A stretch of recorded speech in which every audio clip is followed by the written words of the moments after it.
Hello everyone and welcome back to my channel. Today I will be ranking Christmas movies. Oh my god, okay. My brother just gave me a side eye. In a bracket too, which I do say isn't the best for ranking, but it's fine. So we've got 60 movies and we're going to narrow it down to my favorite. So I am not going to include movies that I haven't watched or I'm not really into, like I don't really remember much about them, you know, they're just kind of there, ones I didn't really, but just ones that aren't as significant to me as these ones. And yeah, okay, let's get into it. Number 1 is How the Grinch Stole Christmas by Jim Carrey, the Jim Carrey version, and which is a film set in the cheerful town of Whoville, where everyone loves Christmas except for one person, the Grinch, who lives on Mount Crumpet. So the main character is this girl called Cindy Lou, and she tries to learn about his childhood throughout the movie and becomes convinced that the Grinch deserves kindness and encourages the town to welcome him. But at an attempt to include him in their festivities, it goes wrong, he's mocked again, and the Grinch decides to ruin the holiday for everyone. Disguised as Santa, he sneaks through Whoville on Christmas Eve, stealing all the gifts, decorations, and feast items. The next morning, he is surprised when he hears all the Who's singing and celebrating, proving that Christmas means more than material things. Moved by their joy, the Grinch's heart grows 3 times the size of his original heart, which is 2 sizes too small. So it's actually 1 size bigger than a normal heart. He returns everything he stole and finally becomes part of the community and is welcomed and rejoiced. I really love the message of this film saying that Christmas is not just the material things; it's more than that. And I think that's such a nice thing to hold to your heart. Okay, now this is going up How the Grinch Stole Christmas, the animated version. So it's basically the same plot, but we don't get into the detail as much. The Grinch lives on Mount Crumpet. He can't stand the joy of Christmas, and he comes up with a plan to stop it by stealing it. So on Christmas Eve, he disguises himself as Santa with his dog Max, who has like the little reindeer horn on his head. Steals everything.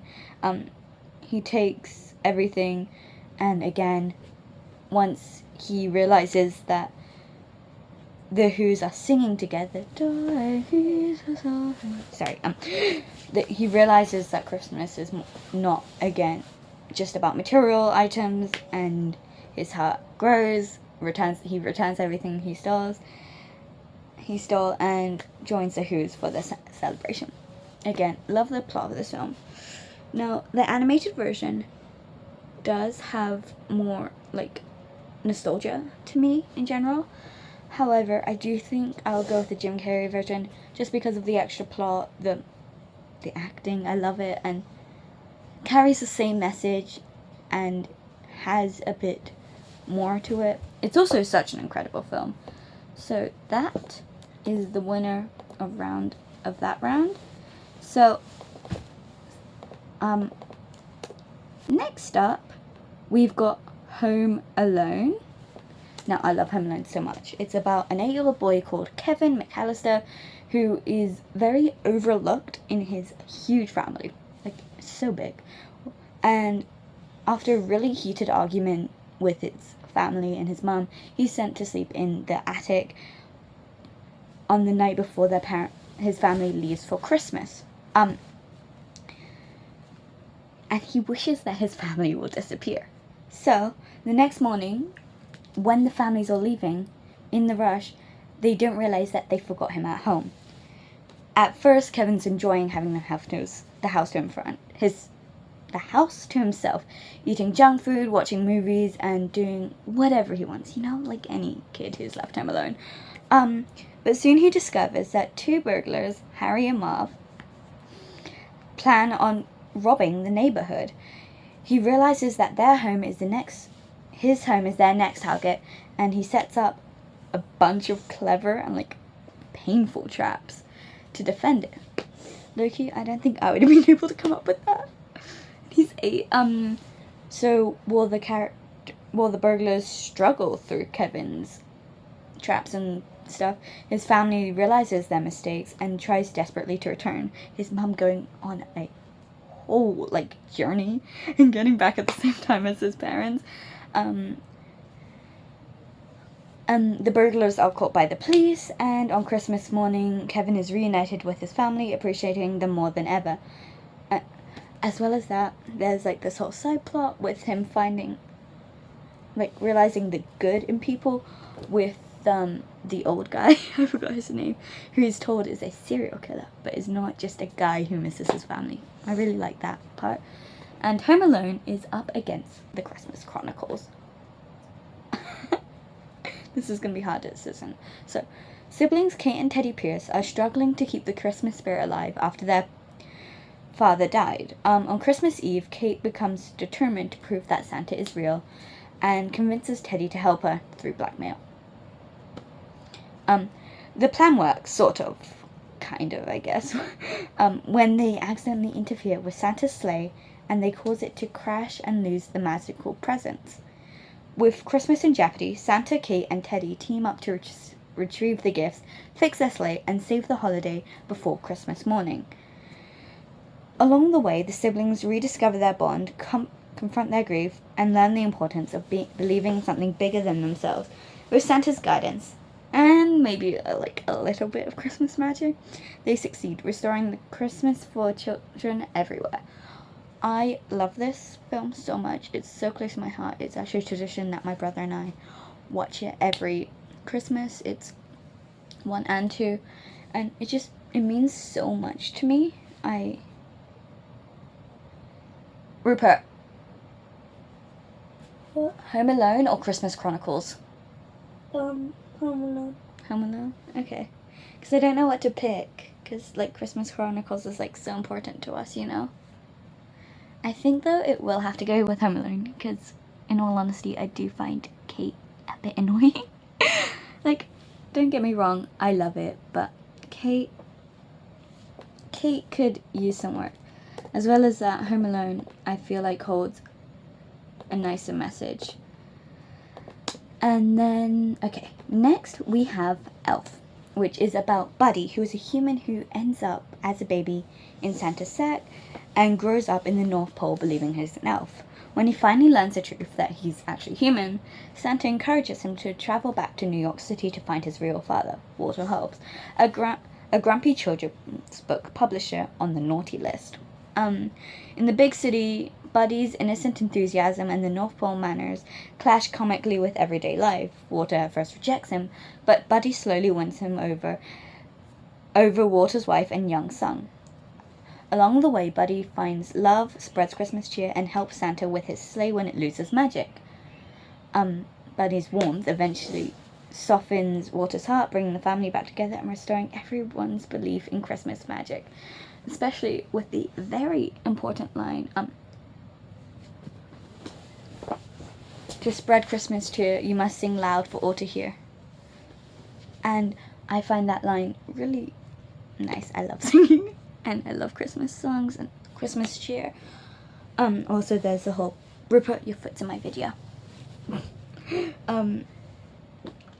With the whole, like, romance side of it, that was really cute. That was really cute. Okay, and now it's up against The Holiday, which is Stacy is a talented but sorry, reading the wrong thing.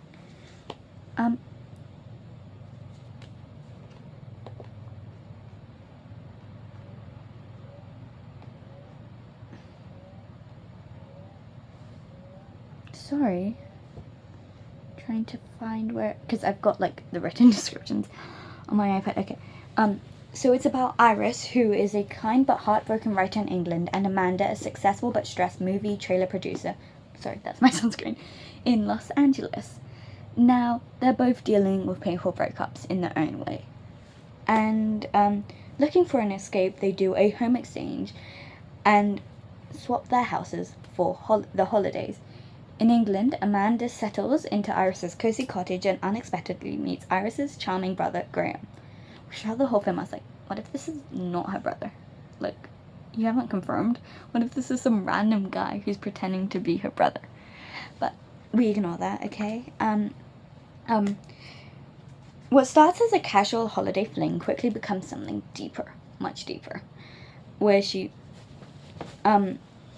especially my favorite scene was, okay, this is spoilers obviously, but when Amanda goes to Graham's house and he sees her 2 daughters, and like the whole, I love that scene so much.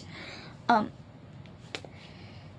then, meanwhile in Los Angeles, Iris relaxes in Amanda's luxurious home, having such a fun time, and befriends Miles, a warm-hearted composer who helps her regain confidence and heal from her unrequited love. As Christmas approaches, both women discover happiness, build meaningful connections, and learn to choose for themselves. In the end, the holiday escape leads to new lives and beginnings. And also, Iris has a whole plot with this older man that's really, really sweet, helping this old playwright regain his confidence in himself. I love this movie so much. Oh god, this is going to be hard. The Holiday versus Elf. I'm a sucker for romance. I am a sucker for romance.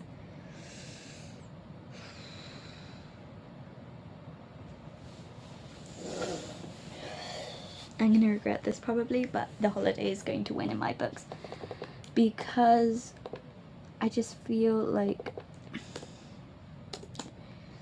I'm a sucker for romance, and I really, this is, but Elf is so, okay, you know what, it's fine. It's fine. It's going to have to be The Holiday. I feel like with Elf, I'm not as emotionally connected with it as I am The Holiday. So that's like the only reason I'm going with it. Because I love both. Do not get me wrong. I love both. But I feel like The Holiday is just that step up. Okay. Next is The Princess Switch, which is about a young, talented, but cautious baker from Chicago called Stacy, who travels to the fictional kingdom of Belgravia for a prestigious Christmas baking competition. There she meets Lady Margaret Delacourt, a duchess who looks exactly like her, except for the royal wardrobe and how she presents herself. Curious about each other's lives, the two decide to switch places for a couple of days.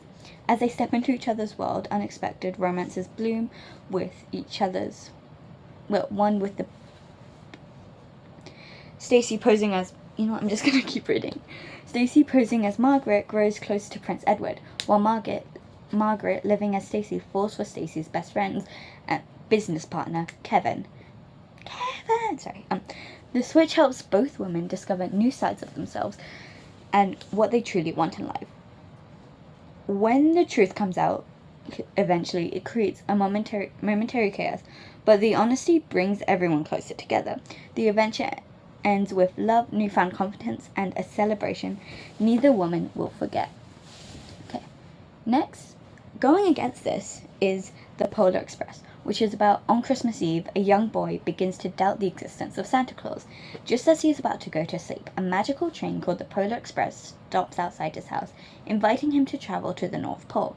On board, the boy meets other children and embarks on a wondrous journey filled with adventure, wonder, and self-discovery. Along the way, he learns about courage, friendship, and the true spirit of Christmas.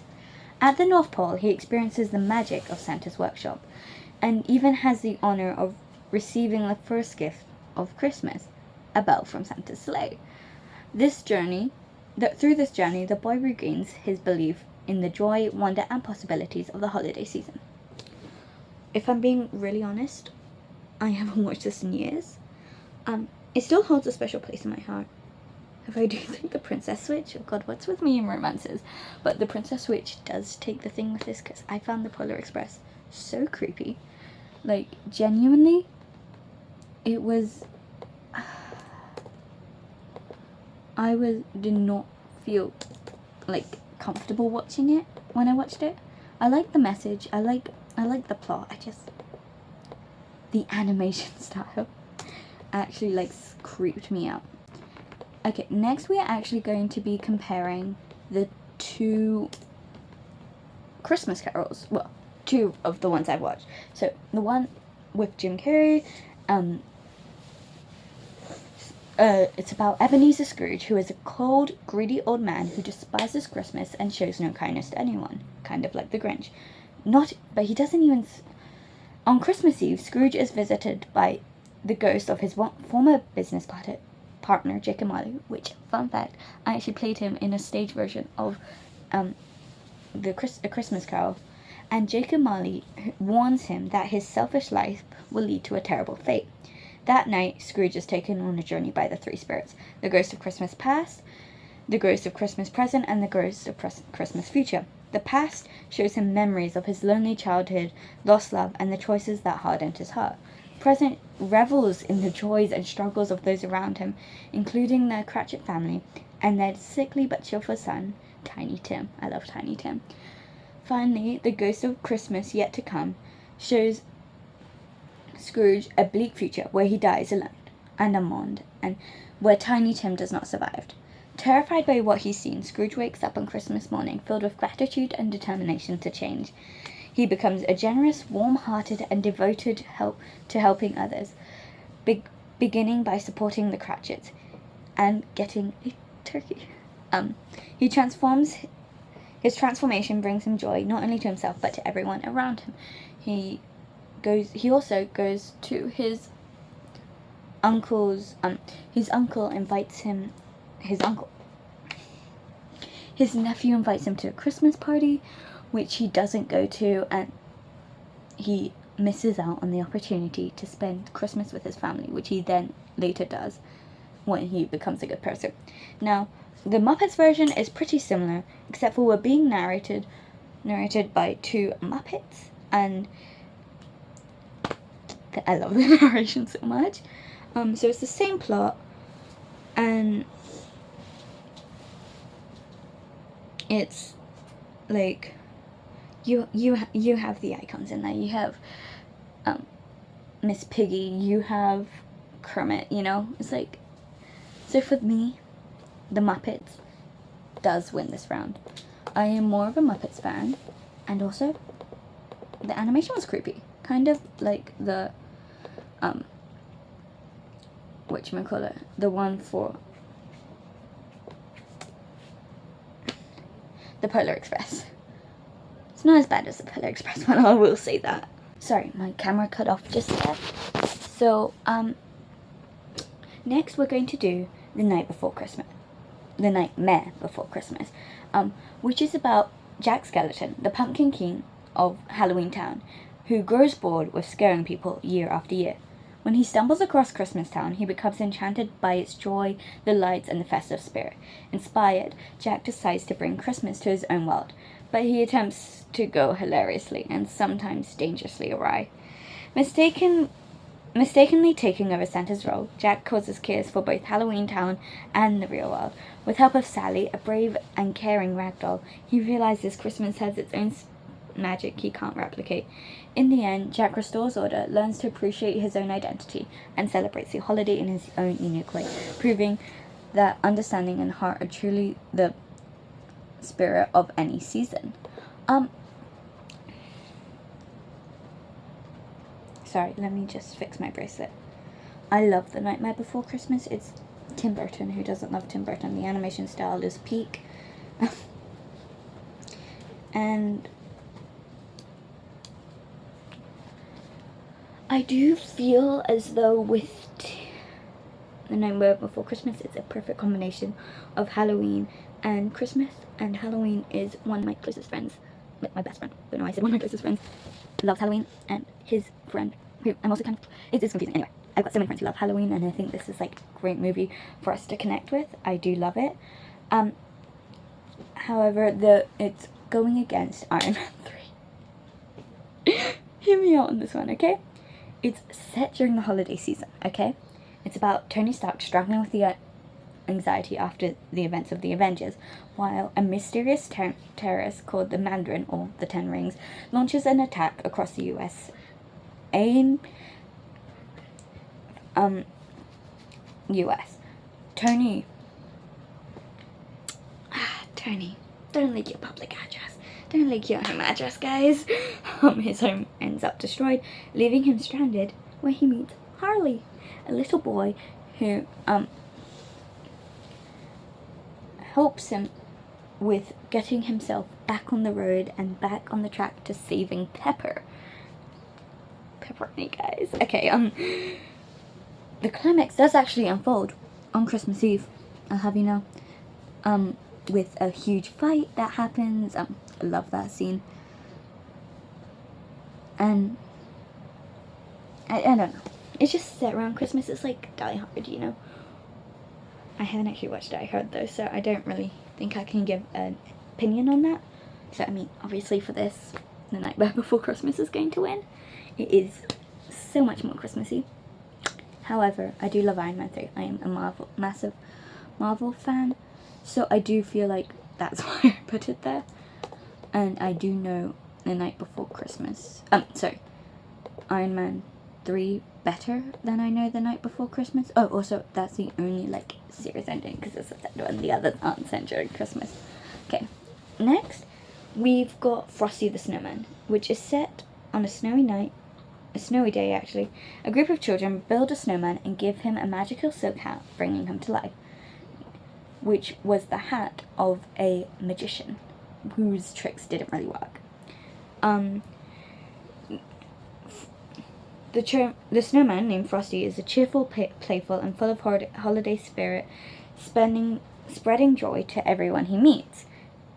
As the temperature rises, Frosty faces the danger of melting. While the children help put on a magical train ride, he races to the North Pole to safety. Along the way, Frosty teaches lessons about friendship, kindness, and the magic of believing in the impossible. In the end, Frosty promises to return every winter, reminding everyone that the spirit of Christmas lives in fun, laughter, and joy and togetherness. I genuinely haven't watched this in such a long time. I do remember there's like this, the magician dude tries to like keep the hat to get a lot of money, but the kids get it back, and Frosty melts at one point and Santa brings him back to life, but I genuinely don't remember much. Okay, now this is going up against one called Last Christmas, which is about Kate, who is a spirited but troubled young woman in London, working year-round as an elf in a Christmas shop. Despite the festive surroundings, she struggles with family issues, past mistakes, and sense of aimlessness, as she got into a massive accident a year before, and she worked at the Christmas shop as it wasn't anything too strenuous and could get her some money. Her life begins to change when she meets Tom, a charming and mysterious man who encourages her to open her heart, take risks, and embrace joy, and look up. As Christmas approaches, Kate learns to confront her past, mend strained relationships, and find hope in unexpected conditions. Through humor, romance, and heartfelt moments, she discovers the true spirit of Christmas holiday. Okay, this is going to be some spoilers, but she joins in helping a homeless shelter, and they have a whole Christmas fair thing that's really sweet. And this is a massive spoiler for this that genuinely had me crying, is that Tom is a figment of her imagination. He was the one who gave her his heart after the accident. And so that's why she's so connected to him, because they, you know, heart. His heart is in her body, and I genuinely cried and then had like a whole tantrum about it. It's like reading a fan fiction where they don't, like, when you don't see the label major character death, you don't see the warning, you don't see the tag, and then you crash out when the main character dies. Okay. For me, Last Christmas does take the cake on this. As much as I do love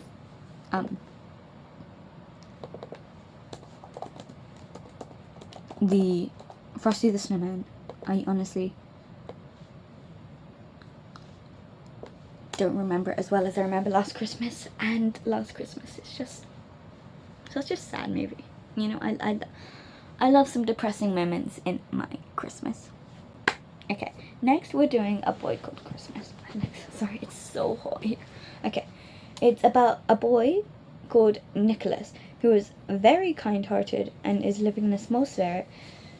As once his father goes missing, he sets on a magical journey to find him. Along the way, he encounters talking magical animals, magical creatures, and the mysterious elves of Elfheim.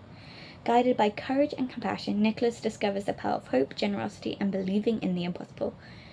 His adventure transforms him into the legendary figure we now know as Father Christmas, spreading joy and kindness to the world.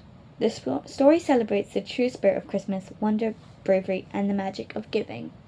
It's actually such a sweet story. The animation style kind of creeped me out a bit, but guys, what's it in me with Christmas animated movies? But it was such a nice story, actually, like genuinely a sweet one, and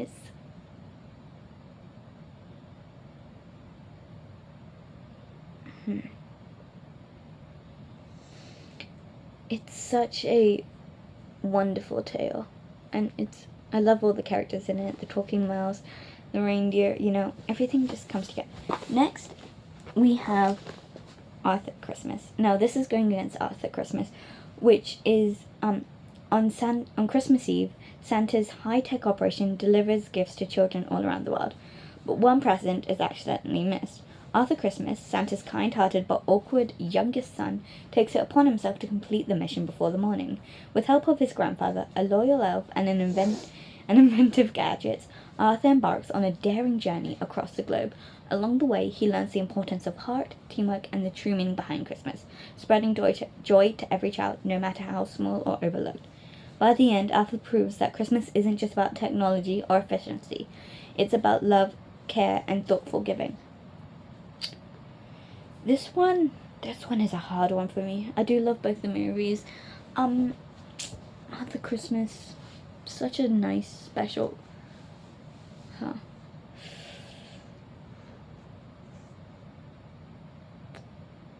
feel like this has to go to A Boy Called Christmas, though.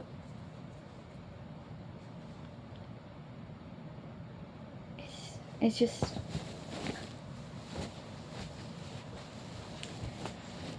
Okay, yeah, I'm going to say this is going to go to A Boy Called Christmas because I prefer it. I don't know, it's just.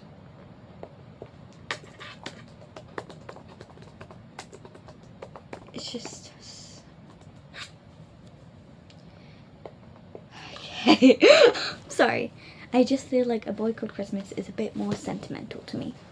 Okay, now we are on to the second round, which will be a lot faster, because now we only have 4 parts for this. Okay, number 1 is How the Grinch Stole Christmas versus Home Alone. I love both of these movies. They both mean so much to me. Rupert, Grinch or Home Alone? Grinch. You think? Why? Yeah. Is it more fun? Yeah. I do think I will.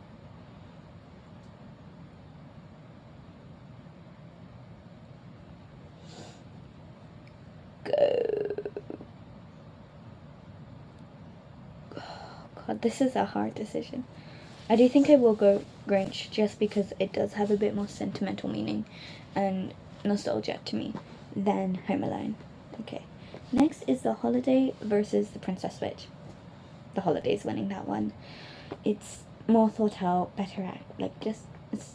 The Princess Switch is basically a cheesy rom-com that's a bit more elite than the others, you know?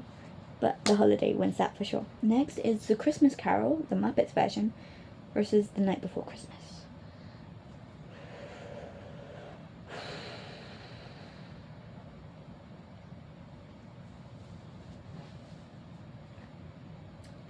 I will say A Christmas Carol wins for me. Definitely, again, more nostalgia, more meaning behind it. Okay, next is Last Christmas versus A Boy Called Christmas.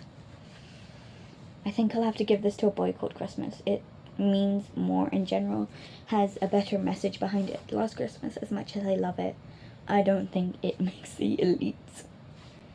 Okay, next we have How the Grinch Stole Christmas, Jim Carrey's version, versus The Holiday. Okay, How the Grinch Stole Christmas. I love The Holiday, but for me, that's not the pinnacle of Christmas movies, you know? Which means now we have A Christmas Carol, The Muppets, versus A Boy Called Christmas. I will have to give that to The Muppets. I love The Muppets so much. Okay, and finally, How the Grinch Stole Christmas versus A Christmas Carol.